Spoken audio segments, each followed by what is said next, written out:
Alright, hello everyone, welcome back to my channel. My name is Jessica. Today I'm finally doing the video that I promised everyone. This is my books and media about race, and yeah, thankfully I actually filmed this and then I've decided to refilm it because I just went in and was like not necessarily unprepared but a little nervous on doing it, but here we go.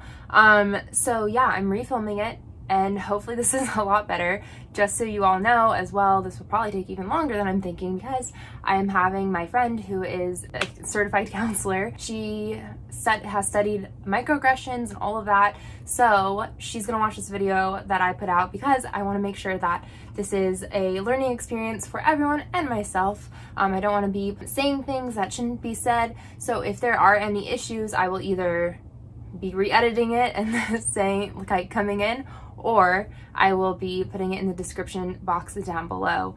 So always check that out, please. Plus, all this information and more is going to be in the description box down below as well. I'm really glad, actually, that I had to refilm this because it gave me time to watch all the videos that have been coming out around the time that the George Floyd murder happened, of other creators and influencers. And I am thankful to have been able to sit there and watch other creators here on YouTube talk about what they're doing and everything, because it's given me more ideas and hopefully this can be a conclusive video as well. First things first, I want to go ahead and let you all know that my background is I've born and raised in California, so this is a very diverse state, one of the more diverse states in the country. And I was lucky enough to go to a community college where I had a lot of English literature classes, and thankfully the professors there, they were of the age of the 1980s where the canon was no longer dead white people, or dead white men specifically. They really made an effort to broaden and diversify the canon that we were learning. And that continued whenever I went to San Francisco State University, which I just recently graduated with a bachelor's both in film and in English literature. And again, another super diverse school, thankfully, and city. And again, the professors made 100%, like every single professor I was involved with, were all about diversifying the canon in which they were teaching from every single class, you know, from theory classes to history type classes. All of it was broadening what we're actually reading, and who the stories are coming from. One thing that I've been so lucky about with my education is going to these diverse places, and yes, the professors bringing in diverse voices, but I was also lucky enough to be in diverse classrooms where everyone brought in their own voice. You know, we learned about Barth and the theory of death of an author, which basically means that, shorthand, oversimplifying it, but he kind of talks about how the author is like dead. It's not necessarily about what the author meant to put on the page, but it's about what the reader gets from the page, which is definitely empowering as a reader to think about it that way. So everything that you have, every experience that you have that you bring forward to a story when you're reading it or taking it in, that matters, and that's empowering to the reader. And it's not necessarily always about what the author meant, because what they mean could be completely different from what you're getting out of it. That's okay as well, for the most part. I just want to say that my classmates, having diverse backgrounds, I was able to hear all these different stories in which they brought to the reading that I wouldn't have gotten, that I haven't gotten out of it. And I'm really thankful to being able to bear witness and be a part of classrooms and have discussions and open discussions. It's just an experience that I'm so thankful to have had, and especially in times like now, it's allowed me to experience uncomfortable conversations already. It's allowed me to have a little bit more experience, I think, in that, and I'm ready to continue having uncomfortable conversations. That being said, I'm making this video because I want to say, A, I'm an ally, B, I'm thankful to have, I feel like I have seen the list of media to watch and books to watch, or books to read, and I think that a lot of them are books that are new and about today's issues, and I think that that is important. And also, I'm going to be telling you books that I've read and books that I want to read, and there's going to be a lot of books that have been recommended that I want to read because I just haven't gotten to them. But I also think that looking back in the history, Harlem Renaissance, before that, you know, after that, there's so much out there that you can actually see mapped out where we are, how we've come here, and yeah. And I want to talk about also some films and shows and everything that I've seen as well that are by Black creators and about the Black perspective, all of that. Also, I want to say that this is actually, again, another good thing that I've been able to watch other people doing this, but I'm going to be donating all the AdSense that I get from this video to Black Lives Matter movement. I just want to state that out there, that that's what I'm going to be doing. And I also want to point out that on my Instagram, you don't have to follow my Instagram. This isn't like a plug for my personal Instagram, but on my Instagram, if you go to it, then I've been posting on my stories, and I've been saving those stories in a Black Lives Matter like a little folder. I think that's what it is. So you can, my Instagram is not private. You can go ahead and just go and look at it, and if there's going to be a lot of resources that I'm finding from other creators, other people, you can just go and look, and there's a lot of like taking stuff from other people, and you can go ahead and, you know, go to their Instagrams and then follow them. Okay, so I'm going to be going about this. The first section are going to be books that I have read and found interesting, and things that I can go ahead and speak to. And then the second bit is going to be about books that I've heard of that I need to get to and I need to read as well. So the first one's going to be a little bit more information. The second part's going to be also look at these books. You should check them out as well because I've heard they're great. So the first book I have here is The Color Purple by Alice Walker. I actually read this way back in junior year, maybe sophomore year of high school. So it's been a long time ago. I need to reread it. Also, I moved, so I have some stuff in storage and some stuff I have with me. So if I don't have a book that I've been talking about, I may have it, but it's in storage. So I only have like one box of books that I brought with me, and everything else is in storage. So I don't have it to hold up, but I'll be putting a picture over here of the cover, just so you have something visual. But this was written in 1982, and it is taking place in 1910, so there's that historical aspect to it. This is about a woman named Celie, and she's an African American woman living in the South who survives incredible abuse and bigotry without giving too much away. She's married off to an abusive man, and it's about her kind of finding her own and finding empowerment in a world that doesn't actually allow it to her. So that's always a really good one. Again, I need to reread it. The next one I have is Things Fall Apart by Chinua Achebe, and this was written in 1958, and it takes place in 1890s, around the 1890s, and this is actually in response to The Heart of Darkness by Joseph Conrad. This was a post-colonial type of book and about post-colonialism, or about colonialism. Joseph Conrad's Heart of Darkness, a little context, it is about the Congo, about white settlers going to the Congo, and it's basically talking about how colonialism is bad. Quick synopsis. Colonialism is bad. We shouldn't, the white people shouldn't be doing that, but the way in which he says it's terrible, like, yes, it was bad, but the way in which he says it was terrible is terrible for the white people, basically, because they're having to experience like the people of the country and how they're like animal-like, and they like literally don't even get a sentence in there like of their own language, and it's horribly racist. But in response, Chinua Achebe went ahead and wrote Things Fall Apart, and it is from the experience of the villagers. I don't know if it's like it was not a direct like correlation, but he wrote it in response to Heart of Darkness because basically the black people in that didn't get any voice.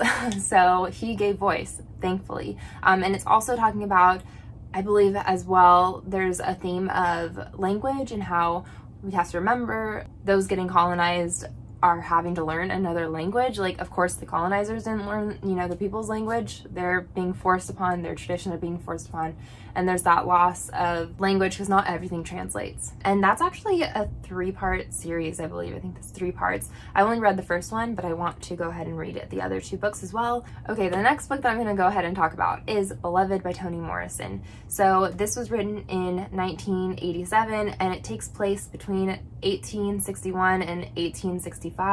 Once again, this is also made into a movie, but I've heard that the movie's like extra terrible because this is a book that has magical realism in it, and that usually doesn't translate very well on film. I would recommend reading the book for sure.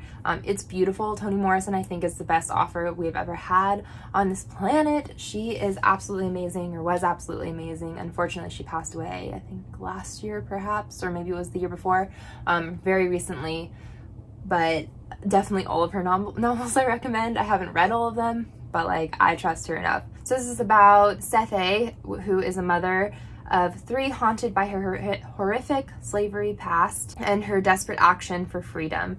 So yeah, she's a runaway slave and they're living in a haunted house, and there's just so much symbolism in this book. Like, every way you read it, every lens you think about it, there's just so much to take in. I highly, highly, highly recommend it, and I highly recommend reading it, researching it, like look at articles. So Toni Morrison, definitely go ahead and read her. She's amazing. Okay, so next I have the Autobiography of an Ex-Colored Man by James Weldon Johnson. This is a fictional book. This is not nonfiction, so it's the autobiography of an ex-colored man, but it's not actually James Weldon Johnson's, the author's story. It's a fake character. Okay. Because I feel like that's confusing. But this was written in 1912, and it takes place in the same era, same area. And basically, the next 3 novels are going to be about like the passing aspect of things. He's a black man who can pass as white, and it's going to be talking about, he goes through life, you know, kind of picking and choosing, like when he passes for white and when he doesn't, with always that fear of everything. It's just an interesting outlook on that. Also, to remember, this was around the time of Jim Crow laws and segregation, so there was actually a high risk of this.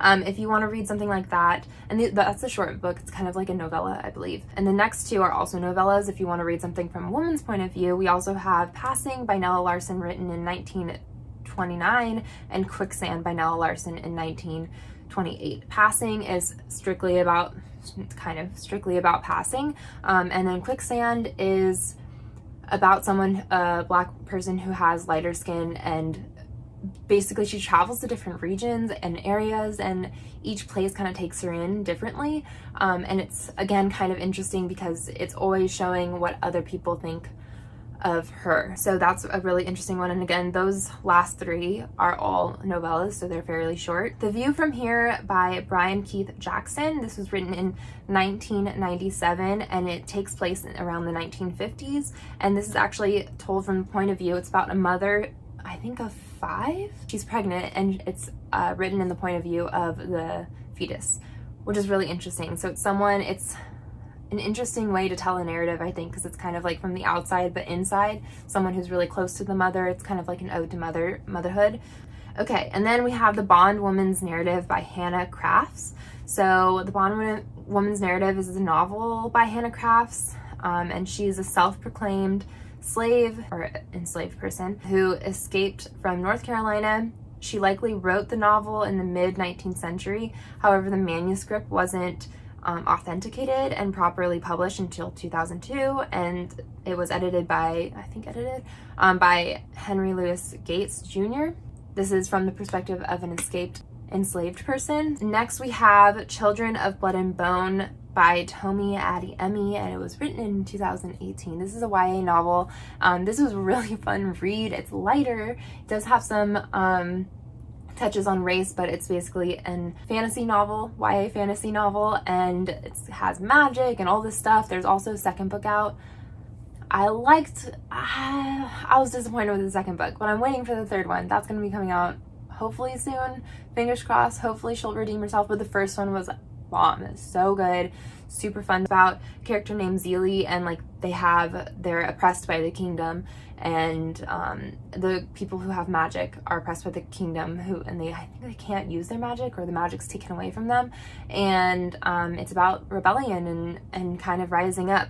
So really interesting. And then we have Their Eyes Were Watching God by Zora Neale Hurston, and this was written in 1937. It takes place in the early 20th century, so around the same time. And I don't remember 100% what this one is about. I read it very quickly and a while ago, but I believe it's just about a woman in the early 20th century who marries. But Zora Neale Hurston, I'm going to talk about her later. She has a great short story, or short essay, that I think is just amazing. Okay, so then we have The Hate U Give by Angie Thomas in 2017. That one was so good. Actually, like, YA novel about Black Lives Matter movement. It's we follow a girl who actually witnesses is there in a car when a Black person gets shot by the police. And yeah, Star.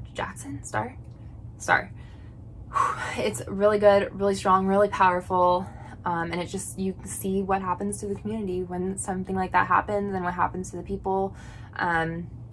Really great. Also, she has On the Come Up. Angie Thomas has On the Come Up. I haven't read that yet, but I want to. And that's about upcoming rap artist. And then we have The Farming of Bones by Edwidge Danticat. It was written in 1998, and it takes place around the 1930s. This novel is about Amabel and Sebastian. They're two Haitian lovers that are separated during the beginning of the Parsley Massacre in the Dominican Republic. It was such a tragic story, but beautiful story.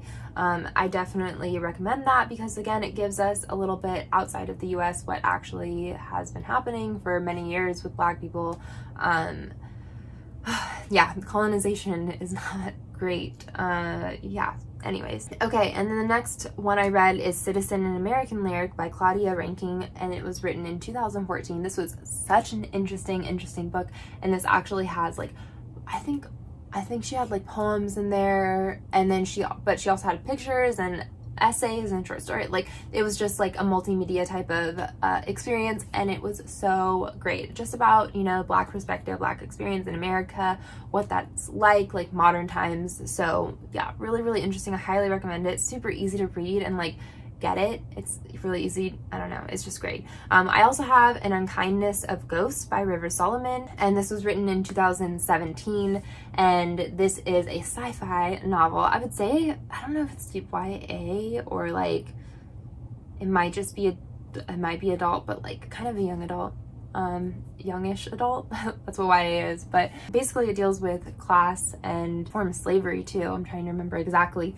but we follow, and River Solomon, the author, is non-binary, so that's really a great representation as well. You go by they, them, theirs. So yeah, following a girl who is from like a lower class is not the politically correct term, but I think in this stanza it is like a lower class, because it's basically the classes are divided up on the ship by levels, and she is at the lower level, but she is able to kind of have some movement based on like her intellect and able to do certain jobs, but it's about like a structured class that you cannot get out of. Like, literally you can't leave the different ships or the different areas. A few, I think, plot issues, but it's still a fun read, and it's really telling as well. Okay, so the next book is Bad Feminist by Roxane Gay, and now can you tell I love this? So I read this past winter, and then I had a women in literature class,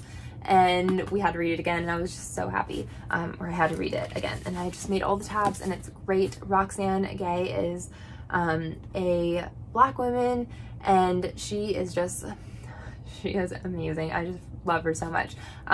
She also has other novels that I'm going to go ahead and point out. I don't know how like representative they are to race. I mean, I assume there's stuff in it, because it's in this, her experiences with race and like media, and she does like, let me tell you a little bit more about this, but she has like short essays about this, and it's just about her experiences with media from news stories, all of that. Really good book.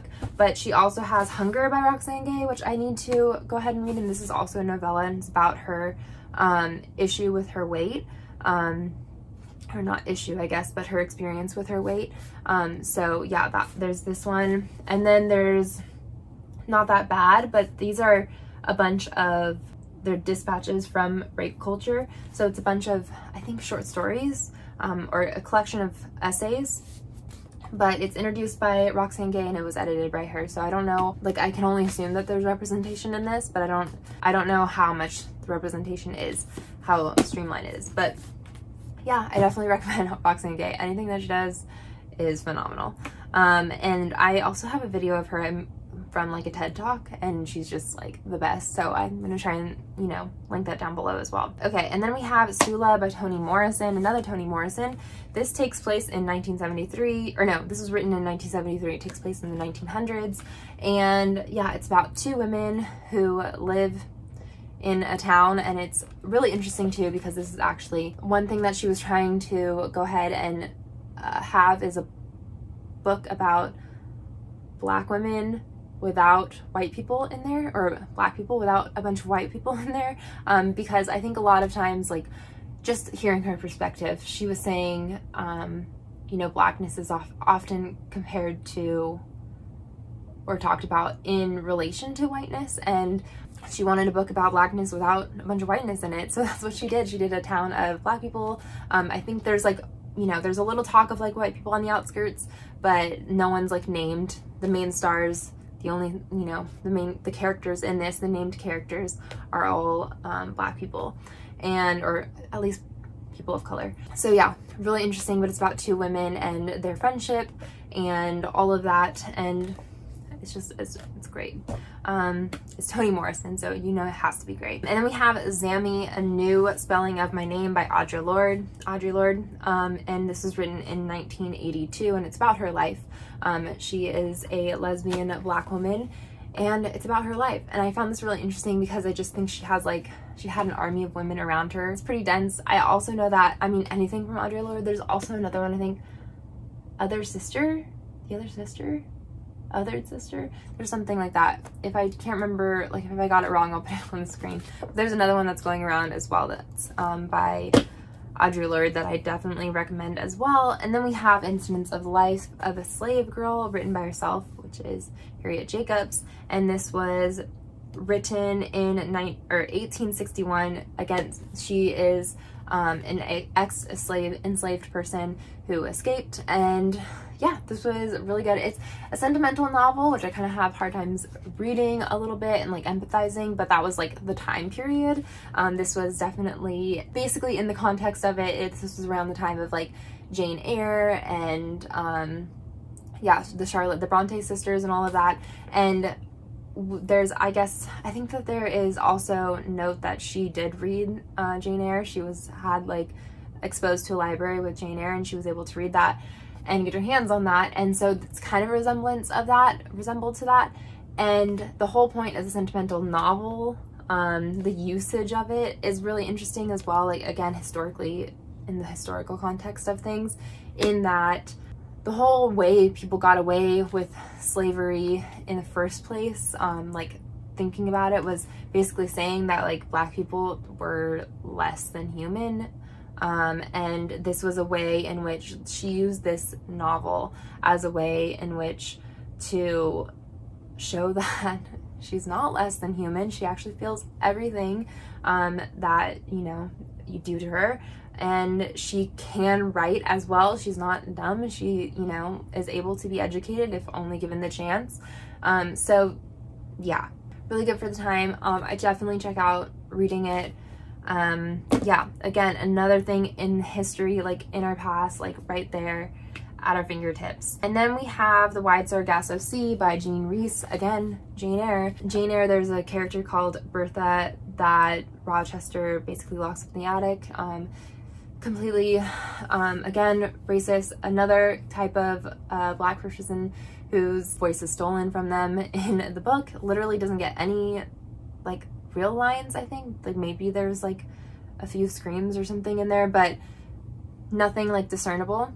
And this is actually a book written from the point of view of that woman. She's actually called Antoinette, not Bertha.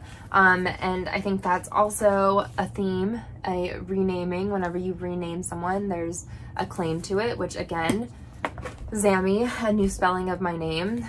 She's obviously claiming herself. So yeah, just interesting thoughts, threads going through. So things to think about. And then we have The Blue Sky by Toni Morrison. It was written in, oh, also, I don't think I said, but this was written in 1966 and it takes place in the 1830s to 1840s, around that area. The Blue Sky by Toni Morrison, it was written in 1970 and takes place in 1941. I don't remember reading this. Again, this was around the time that I read Color Purple. I need to reread it. Note to self. So yeah, but Toni Morrison, need I say more? This is also one that I've seen around a lot on the list. I also have A Raisin in the Sun by Lorraine Hansberry, which is a play actually. There's also a movie by with Sidney Poitier in it, and this was written, or it took to the stage the first time in 1959. Takes place in the 1950s. Okay, and then next I'm gonna have, and these are gonna be linked down below, I'm just gonna name a few short stories / essays that I actually have links to down below that you can go ahead and read. And when I say essays, like they're very like accessible. These aren't like bogged down theory essays or anything like that. They're really interesting. Yeah, so the first one is How It Feels to Be Colored Me by Zora Neale Hurston, and again, she was 1920s, the Harlem Renaissance era. We have Souls of Black Folk by W.E.B. Du Bois, and this, he talks about double consciousness, which I'll let him go ahead and explain it to you down below, but it's basically, just paraphrasing, it's you see you, but then other people see you differently, so now it's like that feeling of like double consciousness. It's like how you see yourself, but then how other people are seeing you, and it's like that thing of like having to watch with both eyes, basically. And then we have The Negro Artist and the Racial Mountain by Langston Hughes. That's going to be a poem, which is really good. All these are really good. I don't know why I keep saying this. This one, if nothing else, I mean, I definitely recommend everything else, but this is an interesting one. I cannot for the life of me pronounce this, and I've had Google try and pronounce it, and it doesn't sound right. Let's go ahead and get YouTube to tell us how to pronounce it. Recitative. Okay, so Recitative. Recitative by Toni Morrison, and this is definitely a experience. It's a short story. It's an experience about your own prejudice. So read it, and then you can go ahead and research a little bit about it. It'll be easy to like know what it's trying to get at, but really good, really good. Read it first and then research what it's about. Read it first, because it's the whole experience type of thing. And then I have books that I want to read, and I'm just gonna go ahead and list them off because I really don't know 100% what they're about. I don't know if they're gonna be good or what. I mean, I'm assuming they're gonna be good, but there we go. Okay, so I Know Why the Caged Bird Sings by Maya Angelou. We have Jazz by Toni Morrison. That's in storage right now. Paradise by Toni Morrison. I think I still need to grab that one. The Autobiography of Malcolm X by Malcolm X.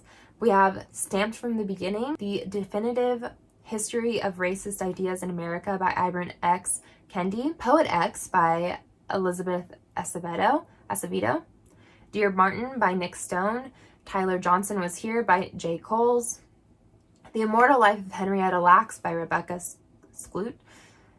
Song of Solomon in storage by Toni Morrison. Dear Ancestors, Poems and Reflections on the African Diaspora by C.P. Patrick.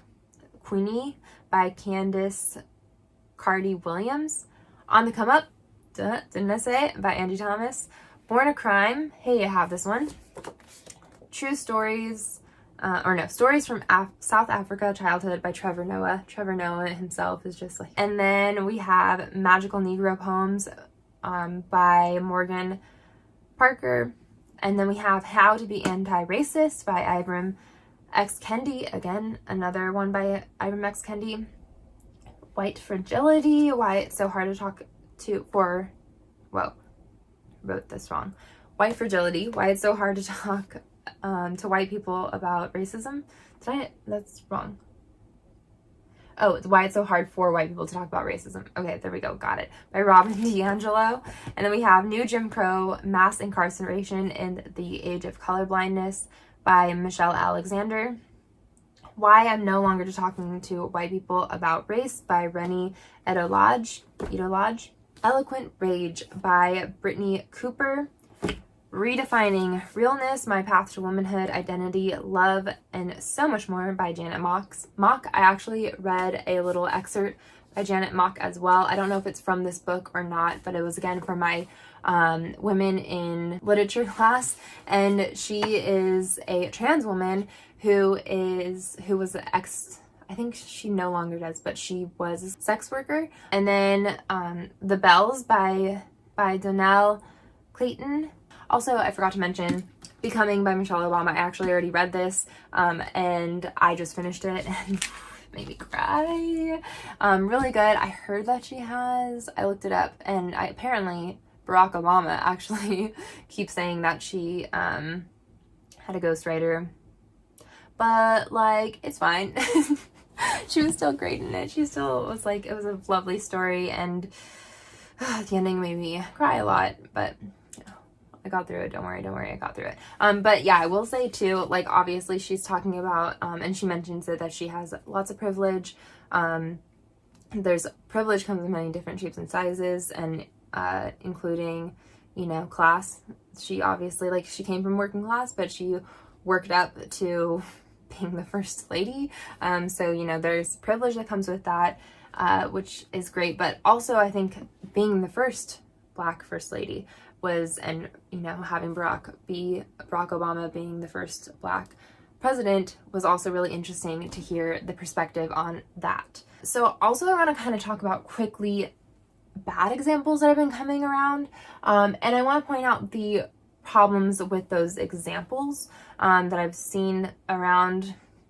And I mean, they can be helpful if you see them critically, but sometimes I'm like, they're not actually being that critical, which is a shame. The Help.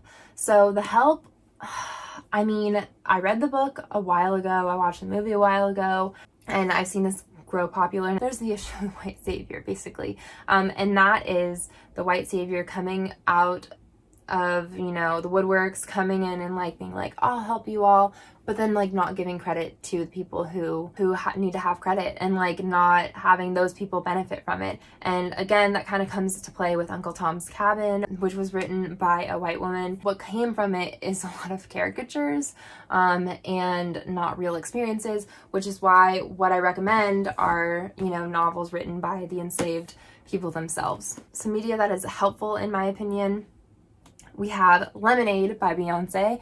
Go ahead and watch that visual album, not just the music, watch the album, it's great. We have Get Out by Jordan Peele. Like, I got the prop. Okay, Get Out by Jordan Peele. This has a lot of stuff on microaggressions as well. Moonlight by Barry Jenkins. Oh my gosh, like, just a beautiful storytelling. It's on Netflix. Watch it. It's amazing. One of my favorite movies of all time. Another one, I haven't seen this one, but it's If Beale Street Could Talk by Barry Jenkins, again from the author of James Baldwin, of the book, I believe, of the same title. Also, Sonny's Blues by James Baldwin is great. And then we have The 13th by Ava DuVernay. That's been coming around a lot. Anything by Ava DuVernay, because Ava DuVernay is a queen. But Selma by Ava DuVernay. Sorry to Bother You by Boots Riley. I haven't seen that one, but again, I've heard it. Last Black Man in San Francisco, really great, about gentrification. I saw that movie and it was so good. When They See Us by Ava DuVernay. When They See Us is about the Exonerated Five. They were formerly called upon the Central Park Five, which they are no longer called that, but let me just go ahead and read their names because we need to read their names. Okay, the Exonerated Five. Let's go ahead and talk about it. Basically, these are the 5 Black and Latino teenagers from Harlem who were coerced into providing false confessions and wrongly convicted of raping a white woman who was jogging in New York City Central Park in 1989. They served time in jail, all of that. They were like super young, like 14 to 16 years old. Absolutely insane. But we have Antron McCrae, Kevin Richardson, Raymond Santana, Corey Wise, and Yusef Salam. Just super well done, super well done. Just Mercy again about the injustice of the justice system. And then I Am Not Your Negro, which is a documentary with, I think it was a short story. It was a work of James Baldwin's that wasn't published yet. They found it after his death posthumously. And yeah, it's beautiful. I think Samuel L. Jackson does the voiceover of it, and it actually uses mixed media, you know, archival footage and stuff to create a narrative from it. And it's just like, it's just beautiful. And then that's gonna be it, I believe. But also, I just want to let you know in the description box, so thank you so much for taking all of this in. I hope that this can be a reference video, but in the description box, I'm going to have a link to more books by Black authors, so that way you can, you know, support the Black authors.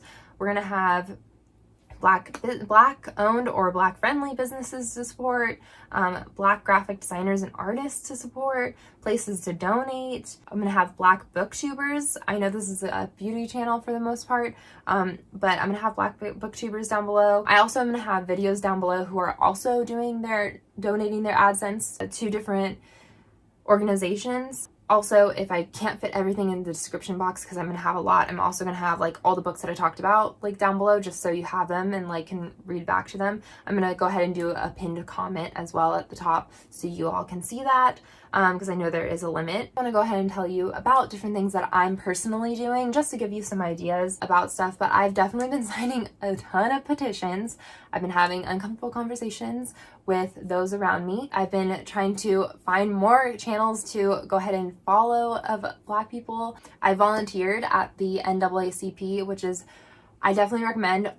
They're just trying to find people to help people to go vote. So make sure you vote. That's the biggest thing. Vote, vote, vote, vote, vote, vote.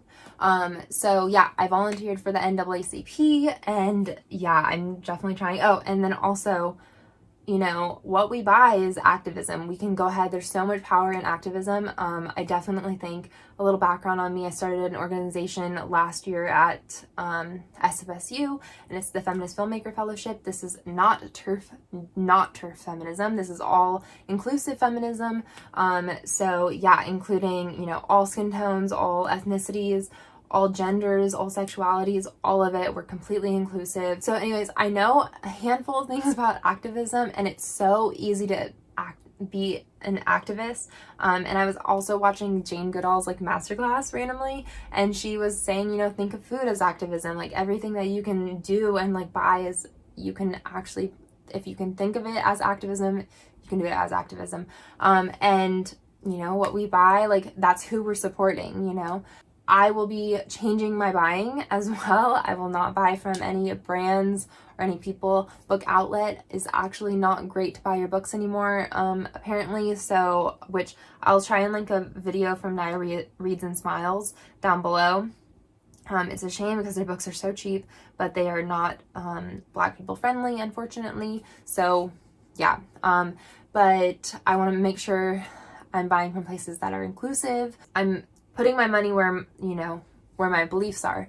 So yeah, I think that can be overwhelming to do, but it's the easiest thing you could possibly do. Again, also, I want to say, because I think Rebecca Morgan said this, like, I watched her video and great. I want to say, yes, I'm getting this checked by one of my friends. However, if there's anything that I said that was offensive to anyone, or a way in which I said it that wasn't quite PC or quite right, let me know. I'm still learning. Like, I've given you all these like books of things that I you know, have read and think are great, but there's also obviously a massive list of things that I still need to read. I still need to have conversations with. I'm lucky enough to have people who I can talk to, but you know, I'm still learning. So yeah, there's that. And I think that everyone should be able to, you know, if you're trying and you're learning, it's not okay to be ignorant, but it has been understandable. And I think it's starting to be not understandable anymore. So we're going to continue it. This doesn't stop here. Yes, I'm putting this out like a month later than everything that's gone down. However, I think that that's a good thing, because this needs to continue. This needs to go on forever and ever and ever, because inequality, I mean, like I've said, from, you know, 1830s and 40s, like, it's been going on forever and it's still happening. So this is going to be a lifetime, like it's not going to change in our lifetimes. So we need to continue to fight against it and change things. So yeah, thank you all so much for watching. Remember, Black Lives Matter, all Black Lives Matter. So yeah, thank you all so much for watching. Have a good day. Bye.